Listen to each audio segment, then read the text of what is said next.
मनरेगा को लेकर हम लोगों ने लंबे समय से देखा कि देश में इसको बनाकर भी, इसको आधार बनाकर भी राजनीति करने का प्रयास किया गया। बीते सालों के साथ मनरेगा सिर्फ भ्रष्टाचार का अड्डा बन के रहेगा। और मुसलमानों को यहाँ पे नागरिकता नहीं दी जाएगी, बल्कि उनकी नागरिकता छीन ली जाएगी। बांग्लादेश जैसे देशों में किस तरीके से अत्याचार किया जा रहा है धर्म के आधार पर। और आप देख रहे हैं सूर्य बिहार। देखिए, केंद्रीय मंत्री चिराग पासवान अभी बिहार में हैं और उन्होंने आज एक प्रेस वार्ता रखी पटना में उनके पार्टी कार्यालय पर। उसमें उन्होंने काफ़ी कुछ कहा। आपको बता दें कि कुछ दिन पहले जो जी राम जी नाम के नाम से जो बिल पास हुआ था, मनरेगा के जगह पे जी राम जी बिल आया था, जिसमें 125 दिन रोज़गार देने की गारंटी कही गई थी। उस पर काफ़ी कुछ विपक्ष में उन्होंने कड़ा निशाना साधा। आप पहले वीडियो को देखिए। सबसे पहले क्योंकि इस नए साल में पार्टी की तरफ से आयोजित ये पहली प्रेस वार्ता है, ऐसे में यहाँ पे मौजूद प्रेस मीडिया के तमाम साथियों को, आपको, आपके परिवार वालों को मेरी तरफ से, मेरी पार्टी की तरफ से नववर्ष की ढेर सारी शुभकामनाएं।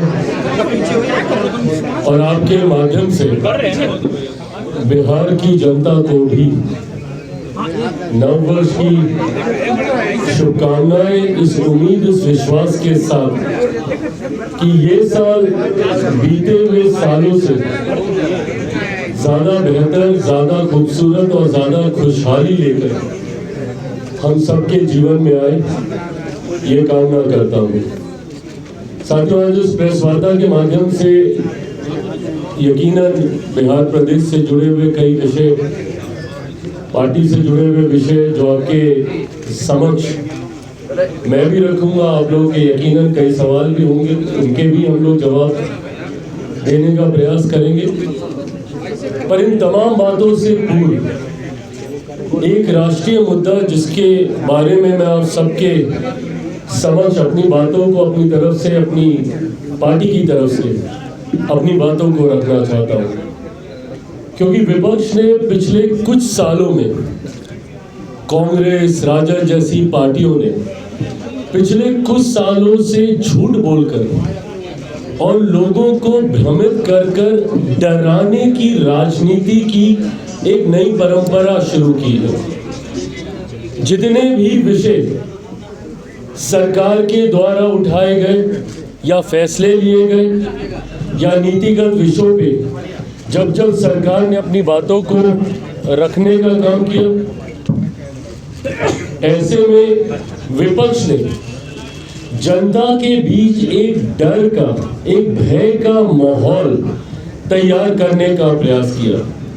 और इस सोच का नेतृत्व कांग्रेस जैसे दल ने बखूबी तरीके से किया है। शुरू से लेकर अभी तक अलग अलग समय पर लिए गए फैसले, भले वो एनआरसी की बात हो, सीए की बात हो या फिर एसआईआर जैसा विषय हो, तमाम इन विषयों को लेकर विपक्ष ने जनता को भ्रमित करने का काम किया। सीए जैसा कानून जो कि नागरिकता देने वाला कानून था, उसको नागरिकता छीनने वाला कानून बताकर देश भर में एक आगजनी का माहौल खड़ा करने का काम किया। जबकि ये ऐसे देशों के अल्पसंख्यक लोगों को नागरिकता देने की सोच के साथ बनाया कानून था, जो अपने देशों में अल्पसंख्यक है और वहां पे बहुसंख्यक मुसलमान आबादी है। और इन्होंने क्या भ्रम फैलाया कि मुसलमानों को आरक्षण नहीं दिया जाएगा, मुसलमानों को यहाँ पे नागरिकता नहीं दी जाएगी, बल्कि उनकी नागरिकता छीन ली जाएगी। इस बात का माहौल देश भर में बनाया गया। आज आप देख लीजिए बांग्लादेश जैसे देशों में किस तरीके से अत्याचार किया जा रहा है धर्म के आधार पर। इन तमाम परिस्थितियों को मद्देनजर रखते हुए इस विषय को लाया गया। एसआईआर जैसा विषय जो कि देश में कोई पहली बार नहीं, निरंतरता में इस प्रक्रिया का पालन किया गया है, जहां पे समय समय पर वोटर लिस्ट को रिव्यू किया जाता है कारण कई होते हैं, कई बार कई सदस्यों का दुखद निधन हो जाता है, उनका नाम काटना जरूरी होता है।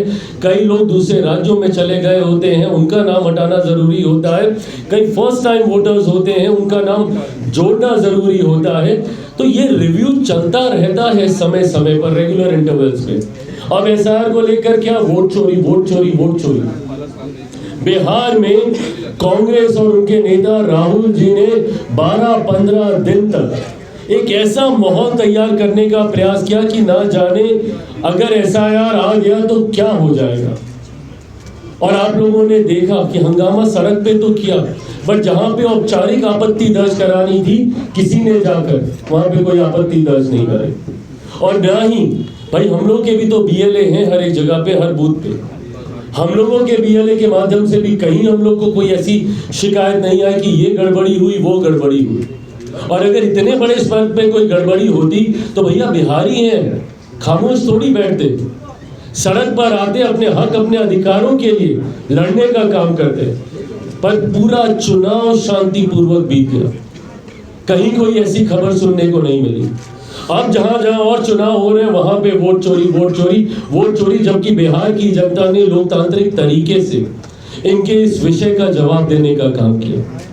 अब एक और बड़ा फैसला जो मेरी सरकार के द्वारा प्रधानमंत्री नरेंद्र मोदी जी की सोच से लिया गया, ये फैसला मनरेगा को लेकर हम लोगों ने लंबे समय से देखा कि देश में इसको बनाकर भी, इसको आधार बनाकर भी राजनीति करने का प्रयास किया गया।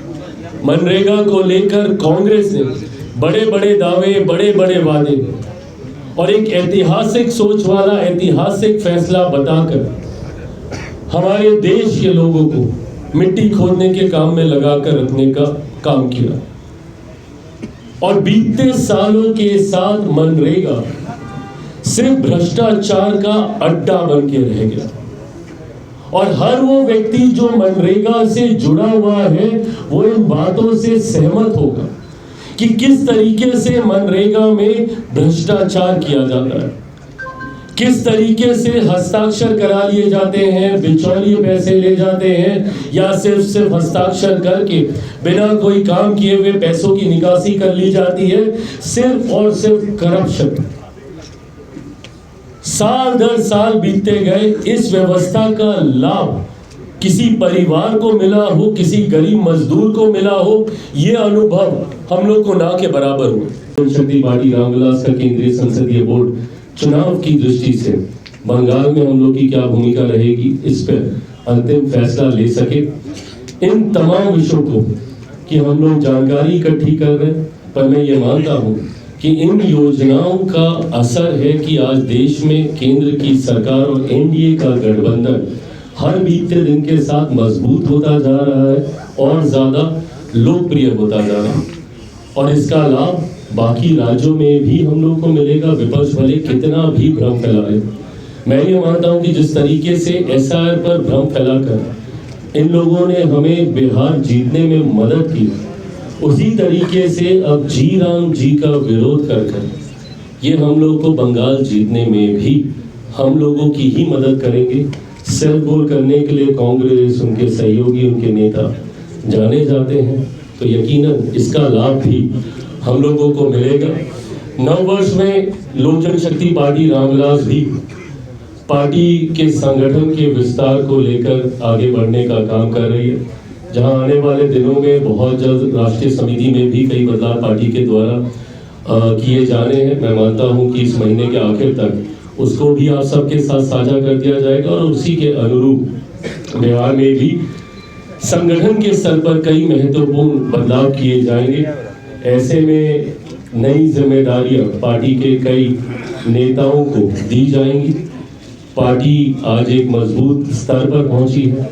हमारे विधायकों की एक अहम भूमिका है, हमारे मंत्रियों की एक अहम भूमिका है, जहां संजय सिंह जी, संजय पासवान जी बिहार कैबिनेट में मजबूती से लोक जनशक्ति पार्टी रामविलास का पक्ष रखने का काम कर रहे हैं। इससे पहले जब भी आप लोग के कोई तीखे सवाल आते थे तो मेरे पास जवाब होता था कि मैं सरकार का समर्थन कर रहा हूं, मैं सरकार का हिस्सा नहीं। पर अब अगर जब आप ये तीखे सवाल मुझसे पूछेंगे तो मेरी जवाबदेही और ज़्यादा बनेगी, क्योंकि इस सरकार का हिस्सा हूँ मैं। मेरे मंत्री हर उस योजना का हिस्सा हैं जो फैसले बिहार सरकार मुख्यमंत्री नीतीश कुमार जी के नेतृत्व में कैबिनेट के द्वारा लिए जाते हैं। हमारे विधायक दल के नेता राजू तिवारी जी को गठबंधन के द्वारा मुख्यमंत्री नीतीश कुमार जी के द्वारा एक अहम जिम्मेदारी दी गई है। एनडीए के सचेतक के तौर पे राज्य मंत्री के दर्जा के साथ ये भी अपनी जिम्मेदारी निभा रहे, और इसी तरीके से पार्टी के तमाम हमारे विधायक आने वाले दिनों में विधायकों की भी जवाबदेही को सुनिश्चित किया जाएगा। हमारी सरकार के पास ये समय नहीं है कि हम लोग ये कहें कि अब काम शुरू होगा। हम लोग जितने वादे लोकसभा विधानसभा के चुनाव में हम लोगों ने किए थे, हमारी सरकार उन वादों को पूरा करने के क्रम में हम लोगों ने कार्रवाई शुरू कर दी है। शुगर मिल का मुद्दा अलग अलग मंचों पे मेरे द्वारा तो उठाया ही गया था, हमारे प्रधानमंत्री जी भी इसको लेकर चिंतित रहे। ये एक अहम विभाग की जिम्मेदारी हम लोग के पास है, जिसके ऊपर फैसला पहली ही कैबिनेट में लिया गया है। आने वाले दिनों में शुगर मिल्स की स्थापना, उनको दोबारा से चालू कराना, उनको वायबल प्रोजेक्ट्स में कन्वर्ट करना, इन तमाम विषयों पर चर्चा चल रही है।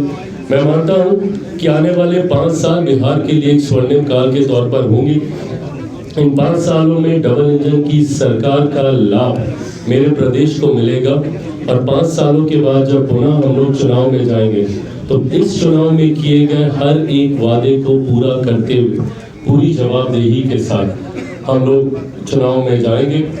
जनता ने जितना विश्वास किया है मुझ पर, मैंने पिछली प्रेस वार्ता में पिछले साल के अंतिम महीने में जब की थी, मैंने कहा था कि एक आभार यात्रा पर मैं खुद बिहार की जनता के बीच में निकलूंगा। उसकी भी रूपरेखा मोटा मोटी तैयार कर ली गई है। कार्यवाहक प्रदेश अध्यक्ष अशरफ अंसारी जी के नेतृत्व में इसको तैयार किया जा रहा है। बहुत जल्द मुझे लगता है खरमास समाप्त होते होते तक आप सबके साथ उसको भी साझा किया जाएगा।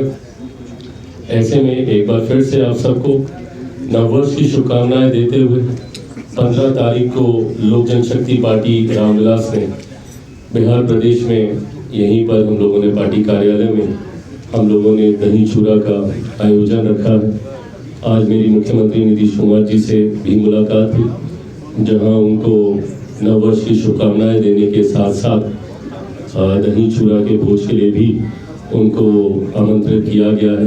एनडीए के तमाम साथियों को इसका निमंत्रण गया है। मैं आप सब से भी व्यक्तिगत तौर पर यह आग्रह करूंगा कि आप सब भी उसमें सम्मिलित हों, और मकर संक्रांति से एक नई ऊर्जा, नई सोच, नए जोश के साथ हम लोग विकसित बिहार के निर्माण में सब मिलकर अपना योगदान दें, तभी 2047 तक हम लोग विकसित भारत बना पाएंगे।